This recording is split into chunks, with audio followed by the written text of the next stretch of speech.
again, friends. Today we're going to be covering the story of Isaac, who is the father of Israel and the son of Abraham.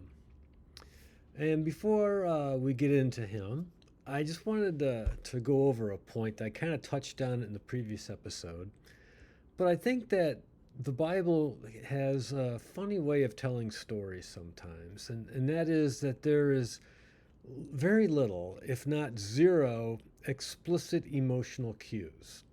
In other words, some crazy thing can be happening, like Noah getting commissioned to build the ark, and we don't have any idea what Noah's reaction was. And the story of Isaac, and especially well, the story of the sacrifice, is very illustrative of this point. For example, from Genesis 22, the sacrifice of Isaac. And they came to the place which God had told him of, and Abraham built an altar there, and laid the wood in order, and bound Isaac his son, and laid him on the altar upon the wood.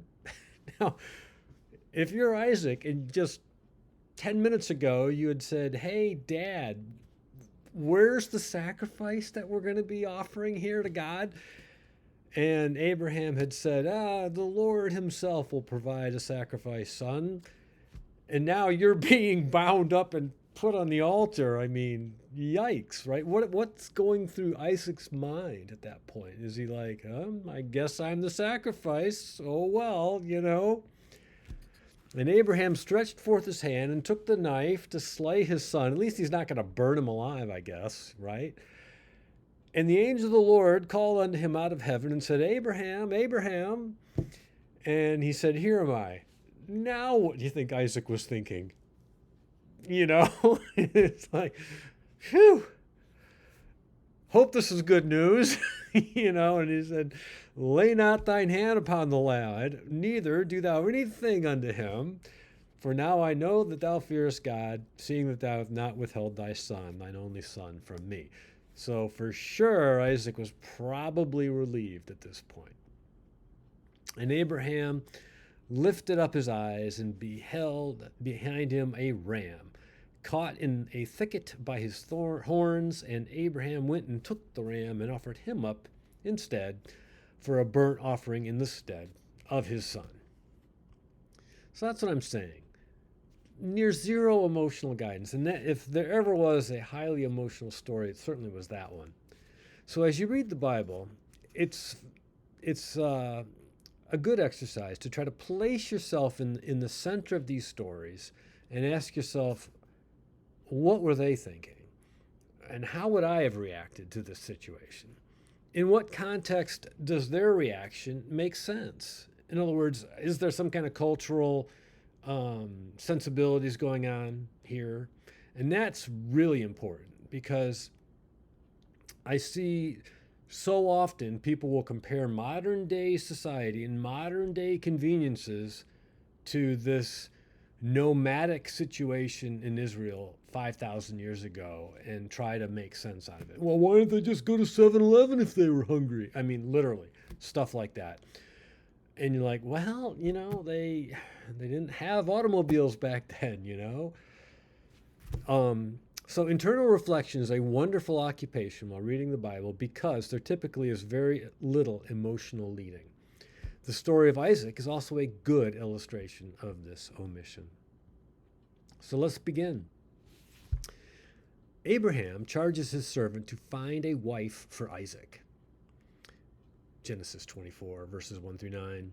And Abraham was old and well stricken in age, and the Lord had blessed Abraham in all things. And Abraham said unto his eldest servant of his house, oldest and most trusted, that ruled over all that he had, see, I told you, "Put, I pray thee, thy hand under my thigh," no idea why, "and I will make thee swear by the Lord, the God of heaven and the God of the earth, that thou shalt not take a wife unto my son of the daughters of the Canaanites, among whom I dwell. But thou shalt go into my country and to my kindred, and take a wife unto my son Isaac." Remember, the Canaanites were the descendants of Ham, who was the son of Noah. And if you recall that story, Canaan was the son who got cursed. And if you want to read something kind of humorous, at least from the Bible yogi's perspective, if you go and read the Wikipedia entry about Canaan, they note the scholars, we don't know where these people came from. And they go on and on and on. We don't know where the word came from. On and on they go. And I'm like, I know, it was Noah's grandson. It's right there in the Bible. And they go on and on and on about it. They don't know where the people came from. They don't know where the name came from. I'm like, geez, read a Bible. It tells you. The Lord God of heaven, which took me from my father's house, and from the land of my kindred, and which spoke unto me, then sware unto me, saying, Unto thy seed will I give this land. He shall send his angel before thee, and thou shalt take a wife unto my son from thence. And if the woman will be not willing to follow thee, then thou shalt be clear from this oath. Only bring my son thither again. And the servant put his hand under the thigh of Abraham his master, and sware to him concerning this matter. So it's a very interesting charge. He's going to go arrange a marriage for his son. Okay. So Genesis chapter 24, verses 10 through 15, part I like to call Camels to Nahor. And the servant took 10 camels of the camels of his master, so there were more than 10, and departed. For all the goods of his master were in his hand. And he arose and went to Mesopotamia unto the city of Nahor. That would be way up in the north part of, like if you're down in the south part in Canaan, then Mesopotamia is way up there. And he made his camels to kneel down without the city, outside of the city, by a well of water at the time of the evening, even the time that women go out to draw water. So back then it was one of those jobs of the women to go draw water in the evening. I guess after the sun goes down, maybe it's nice and cool. Don't know. I wasn't around there, but obviously this is something that was just the way it was. The women got the water in the evening. And he said, O Lord God of my master Abraham, I pray thee, send me good speed this day, and show kindness unto my master Abraham. Behold, I stand here by the well of water, and the daughters of the men of the city come out to draw water. Let it come to pass that the damsel to whom I shall say, Let down thy pitcher, I pray thee that I may drink. And she shall say, Drink, and I will give thy camels drink also. Let the same be she that thou hast appointed for thy servant Isaac, and thereby shall I know that thou hast showed kindness unto my master. An interesting prayer, I dare say. He doesn't want to rely on his own judgment, God, it's like the servant is a pretty good dude, right? Abraham, anyway, the patriarch of all of Israel, trusts him with everything in his house. And for this little task, man, he's not going to screw it up. He's going to pray to God. Just, literally put a halo over this girl's head so I can't miss her, right? And here she comes. The appearance of Rebekah, Genesis 24, verses 15 through 27, abridged version. And it came to pass, before he had done speaking, that behold, Rebekah came out, who was born to Bethuel, son of Milcah, the wife of Nahor. Remember, we went to the city called Nahor, Abraham's brother, with her pitcher upon her shoulder. And the damsel was very fair to look upon, a virgin, neither had any man known her. And she went down to the well and filled her pitcher and came up. Now, who else did we know of that was described in the Bible as a woman who was very fair to look upon? That would be Abraham's wife, Sarah, if you remember her. And the servant ran to meet her, and he said, Let me, I pray thee, drink a little water of thy pitcher. So he's got his plan in action. And she said, Drink, my lord. And she hasted and let down her pitcher upon her hand and gave him drink. And when she had done giving him drink, she said, I will draw water for thy camels also until they have done drinking. Now, this is a big deal. These are 10 thirsty camels. They've been traveling for 100 miles, couple 100 miles. They're dusty, they're dirty, they're thirsty, they're hungry. And those things can drink. They can drink a ton. So this is no small task she's taking on right here. And she hasted and emptied her pitcher into the trough, and ran again unto the well to draw water, and drew for all his 10 camels. And the man, wondering at her, held his peace, to wit whether the Lord had made his journey prosper or not. I'm sure, yes, he has. You prayed for the specific thing, and this specific thing happened. Let me just tell my dear listeners, if this ever happens to you, if you ever pray for something very sincerely and it happens, then just give God credit.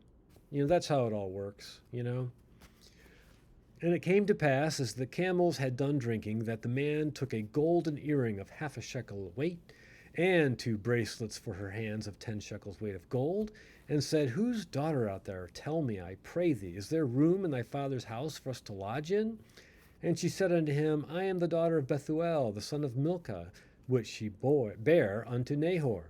She said moreover unto him, We have both straw and provender enough, food, and room to lodge in. And the man bowed his head and worshipped the Lord. And he said, Blessed be the Lord God of my master Abraham, who hath not left destitute my master of his mercy and his truth. I being in the way, the Lord led me to the house of my master's brethren. So that's pretty crazy, right? Makes a specific prayer, and then he finds out that the girl that came out indeed is like a first or second cousin. I haven't done all the math here, but she's she's the daughter of the brother of Sarah. So that makes her like a first cousin. But yeah, first cousin. Or was that second cousin? I don't know. Like I said, I haven't drawn it out. But a pretty close relative. How much was that earring and bracelets worth, you wonder? Well, me too, so I did the math. Today's gold price, as of yesterday actually, per ounce was $2,669.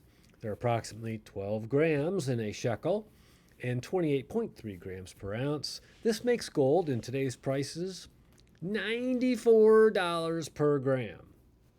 The earring was 1/2 shekel, or 6 grams. The bracelets were 10 shekels, or 120 grams. This means altogether the presents were worth approximately $11,883.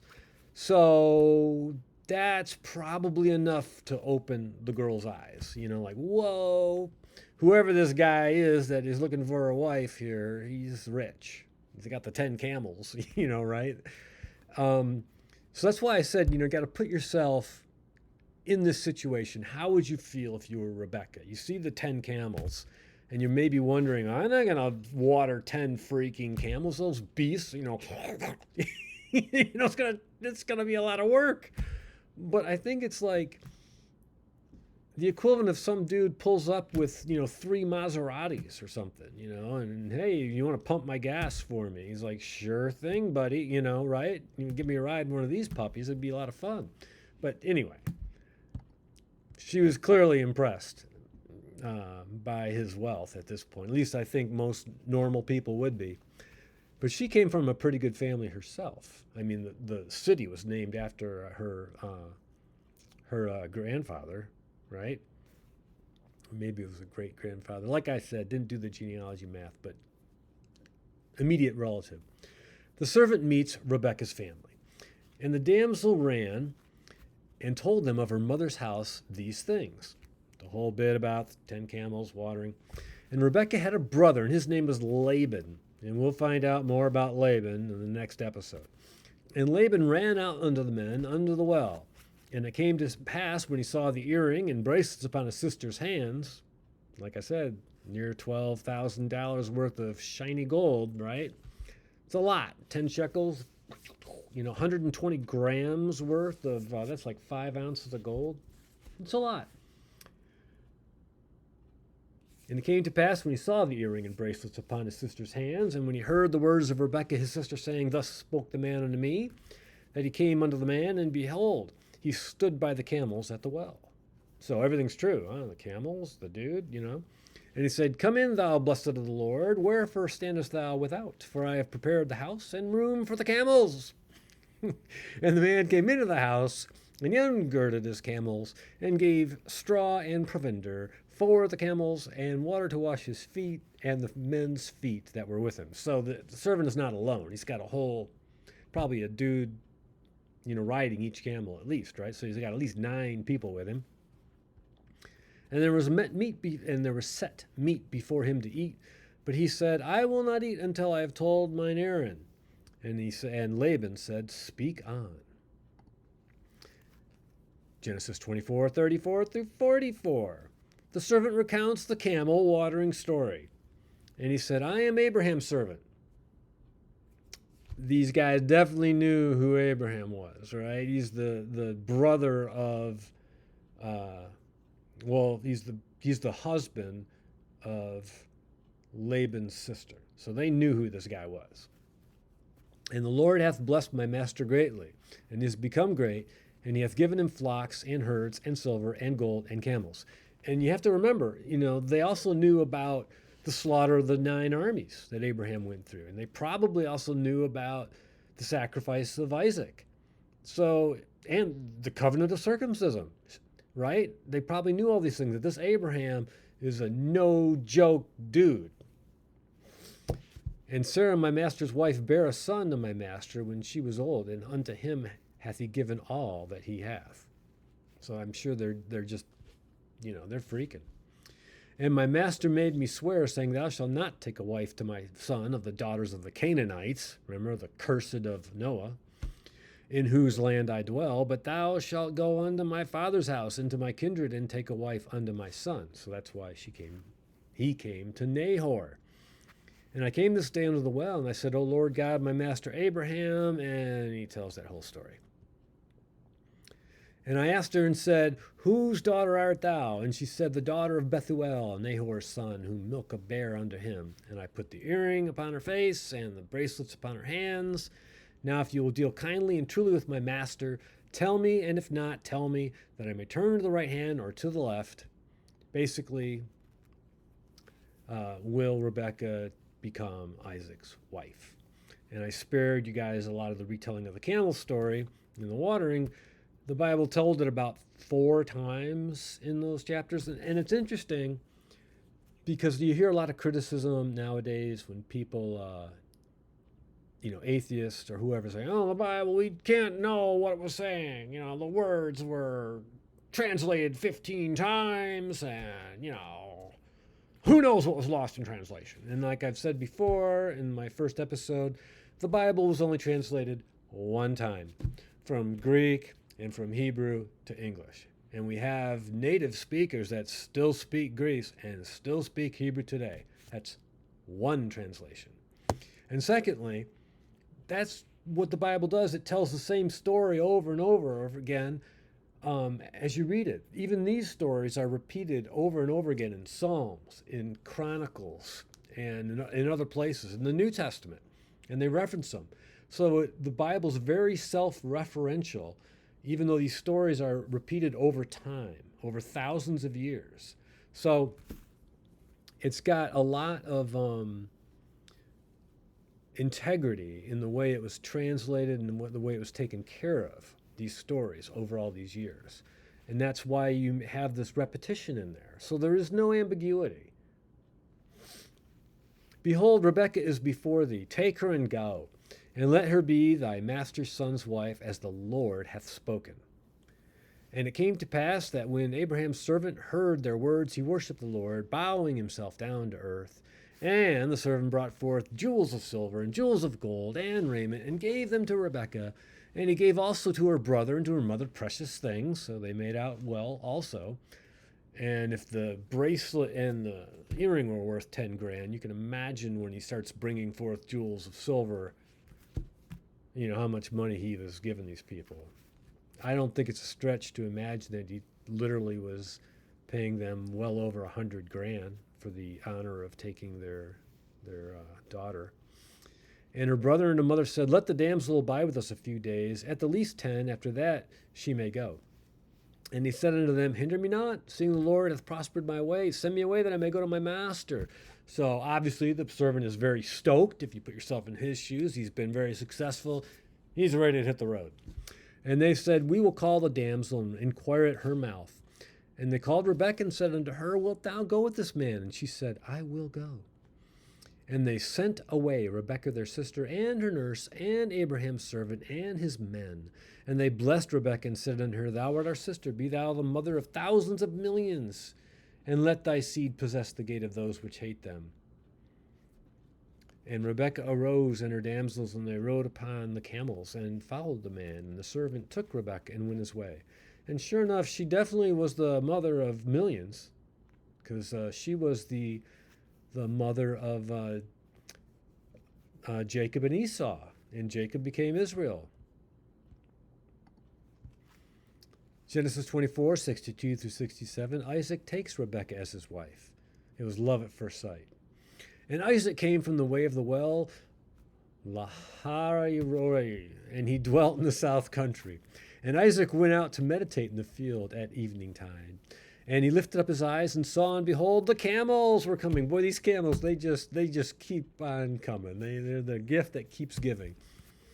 And Rebekah lifted up her eyes, and when she saw Isaac, she lighted off the camel, to bring herself down to earth. She wants to approach a future husband, potentially, with humility. You don't want to be looking down on someone, right? And she said unto the servant, What man is this that walketh in the field to meet us? And the servant said, It is my master. Therefore she took a veil and covered herself. And the servant told Isaac all the things that he had done. And Isaac brought her into his mother Sarah's tent and took Rebekah, and she became his wife. And he loved her, and Isaac was comforted after his mother's death. So, ta-da, beautiful little love story. Worked out in the end. Rebekah, to me, just by the fact she hopped off her camel, you get the feeling that she was like struck by the guy. Maybe he was incredibly good looking or something. I don't know. Oh no, not the wife-sister thing again. Genesis 26, 1 through 16. And there was a famine in the land, beside the first famine that was in the days of Abraham. And Isaac went unto Abimelech, king of the Philistines, unto Gerar. Now we've heard of King Abimelech from Gerar again. What's up with this? Same guy? No, it turns out that Abimelech it's like, I forget what language, Sumerian or something, but it's like a generic name that you give to the father of the king, like calling him the Pope. Abimelech is the same kind of word. So that's why we keep running into Abimelech, king of the Philistines. He's going to make an appearance in Judges and Samuel later on. And the Lord appeared unto him and said, Go not down into Egypt, dwell into the land which I shall tell thee of. Sojourn in this land, and I will be with thee, and I will bless thee. For unto thee and unto thy seed I will give all these countries, and I will perform the oath which I swear unto Abraham thy father, and I will make thy seed to multiply as the stars of heaven, and will give unto thy seed all these countries, and in thy seed shall all the nations of the earth be blessed. Again, the prophecy of Christ. Because that Abraham obeyed my voice and kept my charge, my commandments, my statutes, and my laws. And Isaac dwelt in Gerar. And the men of the place asked him of his wife, and he said, She's my sister. The dope, he didn't learn from Abraham. But maybe he did, I don't know. But why, right? And he said, She is my sister, for he feared to say, She is my wife, lest, said he, the men of this place should kill me for Rebekah, because she was fair to look upon. So, you get this family clearly had some good-looking women in it. And so much so that, let's face it, men have been killed for having a good-looking girlfriend. We could see that in some bars across America, right? You come in with your hot girlfriend and some ruffian wants to dance with her. Things might lead to fisticuffs. We can all relate. Especially if the king decides that he's after your girlfriend. And it came to pass, when he had been there a long time, that Abimelech, king of the Philistines, looked out a window and saw, and behold, Isaac was sporting with Rebekah his wife. I'd imagine, getting a little too familiar for just a sister. You know what I mean? And Abimelech called Isaac and said, Behold, of a surety she is thy wife, and the house saidest thou, She is my sister. And Isaac said unto him, Because I said, lest I die for her. And Abimelech said, What is this that thou hast done to us? One of the people might lightly have lain with thy wife, and thou shouldest have brought guiltiness upon us. And Abimelech charged all his people, saying, He that toucheth this man or his wife shall surely be put to death. Then Isaac sowed in that land and received in the same year 100-fold, and the Lord blessed him. So this didn't go as far as it did with Abraham. Abraham, the Pharaoh and other king Abimelech of Gerar, they took Sarah for a wife, and then they never consummated the marriage. Here, nobody ever grabbed her, but the same situation occurred. But it's weird that would happen. The well of Beersheba. And the man waxed great and went forward and grew until he became very great. Talking about Isaac. For he had possession of flocks and possession of herds and great store of servants, and the Philistines envied him. For all the wells which his father's servants had digged in the days of Abraham his father, the Philistines had stopped them up and filled them with earth. The Philistines. Why would they do this? This is like you are trying to kill the man. You're living in this desert. You're living in this wilderness. You dig a well for your flocks. You got to have water for all these animals. If you remember, Abraham had, hundreds of sheep and camels and goats and cattle. And you start stopping up the wells, you're really trying to kill the guy. And who are the Philistines? If you look on an ancient map, that part of Israel is basically Gaza today.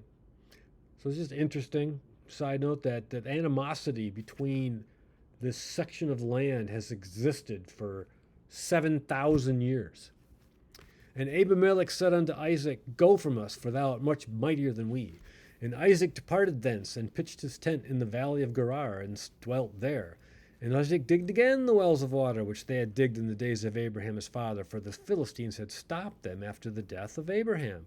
And he called their names after the names by which his father had called them. And Isaac's servants digged in the valley, and found there a well of springing water.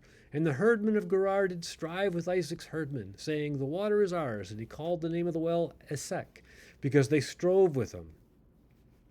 And they digged another well, and strove for that also. And he called the name of it Sitnah. And he removed from thence, and digged another well. And for that they strove not. And he called the name of it Rehoboth. And he said, For now the Lord hath made room for us, and we shall be fruitful in the land. Took what? Half a dozen wells? Digging a well out in the middle of the wilderness, that's a lot of work. It's much more work than watering camels. You know what I mean? It's a lot of work. So it's amazing how patient Isaac was. And he inherited everything that Abraham gave him. So he's got a lot of camels, cattle and all that stuff, and men servants and stuff like that. And then the children of the 300 men who fought in the battle of the 4 or 5 kings. And the Lord appeared unto him that same night, and he said, I am the God of Abraham thy father, fear not, for I am with thee, and I will bless thee, and multiply thy seed for my servant Abraham's sake. And he built an altar there, and called upon the name of the Lord, and pitched his tent there. And there Isaac's servants digged a well.